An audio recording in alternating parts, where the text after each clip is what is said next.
Have you ever felt like everyone around you has life figured out, but you're still unsure?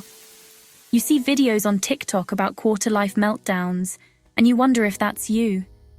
You have a job, or maybe you just finished school, but you keep asking, is this all there is? If this sounds familiar, you're not alone. Growing up, many of us believed we had to follow a straight path. Go to school, pick a career, get married, have a family, and live happily ever after. But the world has changed. People are getting married later. Today, the average age is somewhere between 29 and 30, compared to about 23 in 1980. Even finishing school is more flexible. Some take gap years or study online, while others jump right into work. There is no single correct timeline, and that can feel both thrilling and scary. Social media also adds to the pressure. We see friends traveling the globe or launching startups at a young age. We compare ourselves and think, I should be doing more. But remember, social media often shows only the best moments, not the full story. Still, we can feel behind, even if we're actually on track in our own way. Another major issue is exploration overload. You might have so many career options or places to live that you freeze. Instead of picking a path, you get stuck in endless research or second-guessing. Jumping from one idea to another can lead to constant anxiety and the feeling that time is slipping away. On top of that, some parents or grandparents might say, by your age, I already had a house and a family. But times are different. The cost of living in many areas is higher, jobs can be less secure, and many people juggle part-time work or gig jobs before finding something stable. The rules that worked for earlier generations may not apply the same way now. This can create extra pressure and confusion, especially if you're trying to keep up with old expectations and new realities at the same time. In the end, the straight path we once believed in looks more like a winding road. While this can be overwhelming, it also means there's more room for exploration. Understanding this changing landscape is the first step toward feeling less alone in your 20s and realizing you have more options than you might think. Ever wonder what's happening inside your mind that makes you feel so uncertain? It's not just random worry. There's real science behind why 20-somethings feel lost. Let's explore how our brains and life stages work together to create these confusing feelings. Erik Erikson is a pioneering psychologist who researched how people form their identities over a lifetime. He studied and taught at major universities, like Harvard, and became famous for introducing the idea of an identity crisis. Erikson believed that, at each stage of life, we face a key question or challenge that shapes our sense of self. His work is still used today to understand why young adults so often feel stuck or uncertain about their future. Erikson proposed 8 stages of human development, each with its own major challenge. In our teen years and early adulthood, the challenge is identity versus role confusion. Think of it like this. Identity. Figuring out your values, interests, career goals, and the kind of relationships you want. You try different hobbies, classes, friend groups, and sometimes even hairstyles or clothing styles. Role confusion. Feeling unsure of who you are or what you want. You jump between plans or interests without settling on anything that feels right. This can lead to anxiety or a sense of being ungrounded. If you come out of this stage with a clear sense of what matters to you, you gain confidence and direction. If you don't, you might feel stuck, uncertain, and struggle with finding a stable path into your 20s and beyond. In the past, people often started careers or families by their early 20s. Today, experts say the identity versus role confusion stage can stretch into our late 20s or early 30s. This reflects a culture with more choices than ever, from career paths to where we live, and it can make it harder to settle on an identity. Our brains also play a big role in feeling lost. Scientists study something called the default mode network, which lights up when we daydream or worry. It helps us plan for the future and reflect on the past. But with so many decisions to make and social media comparisons everywhere, it can become overactive. Think of your brain like a busy highway. If you keep circling the same stressful thoughts, you'll end up in a traffic jam of worries and doubts. Recognizing that identity versus role confusion may last longer today can be comforting. It means you're not necessarily behind. You're just navigating a world with endless possibilities. And understanding the default mode network can help you see that your mind isn't broken, it's just overloaded by modern life.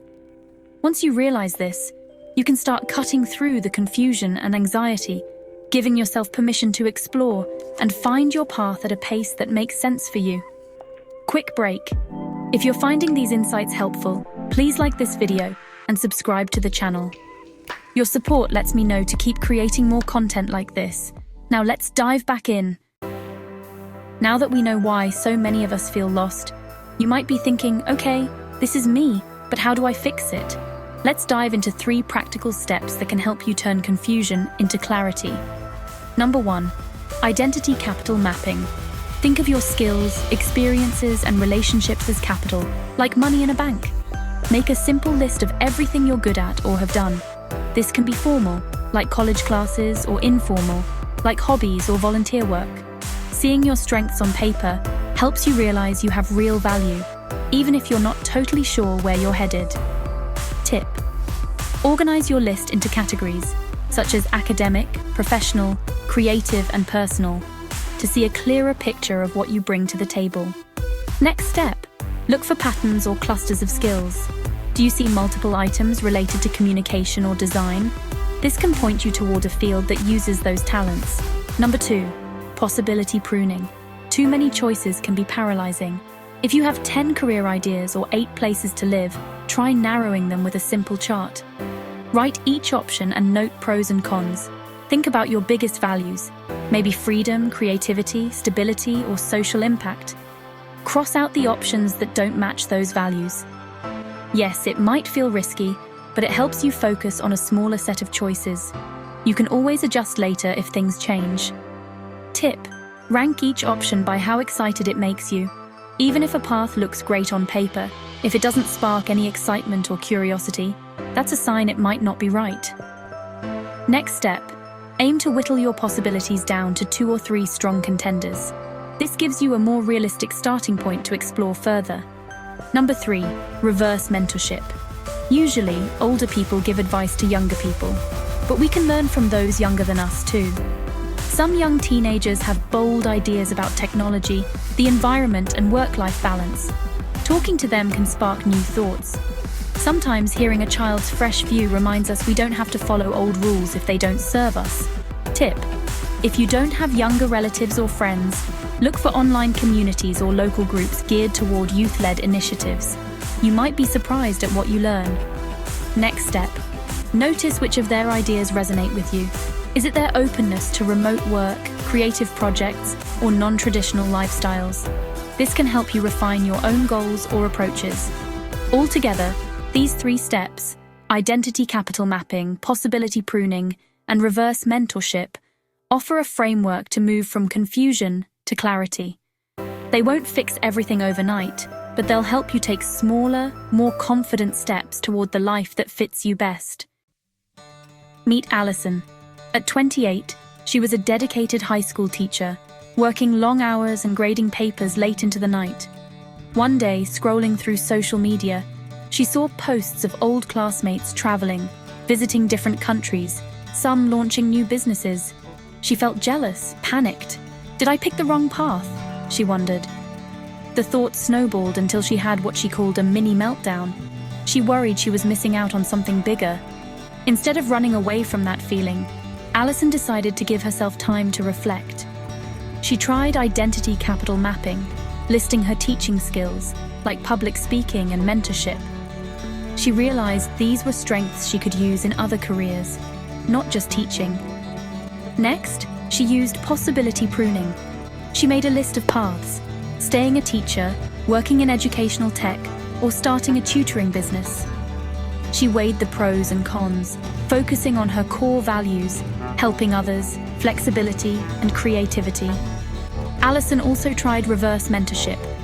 She spoke to her 14-year-old cousin who loved gaming and online learning. Hearing a younger person's dreams opened Allison's eyes to new ideas. Soon, she started planning an online tutoring service that allows her to teach from anywhere. A few months later, Alison now feels excited about her future. If you asked her, she'd say that her mini meltdown wasn't due to a failure. It was her turning point. By mapping her identity capital, pruning her options, and staying open to new perspectives, she turned her confusion into a plan. Her journey shows that feeling lost can lead to real growth if we take the time to figure out what we truly want. So what can we learn from all this? Feeling lost in your 20s is normal, especially when life paths are less clear than they used to be. But it can also be a time of productive wandering, where you discover who you are. Give yourself space to explore your skills. Cut down on too many options. Listen to younger viewpoints. You don't have to lock down your entire future right now. Focus on small experiments. Try a new hobby, travel to a new city, or talk to people whose work interests you. Keep track of how each step makes you feel. If it energizes you, keep going. If not, adjust your path. Over time, you'll build a stronger sense of identity capital and figure out what you truly love. Thanks for watching. Remember, a quarter-life crisis isn't a dead end. It's a sign you're growing. Keep exploring, keep learning, and trust your own journey.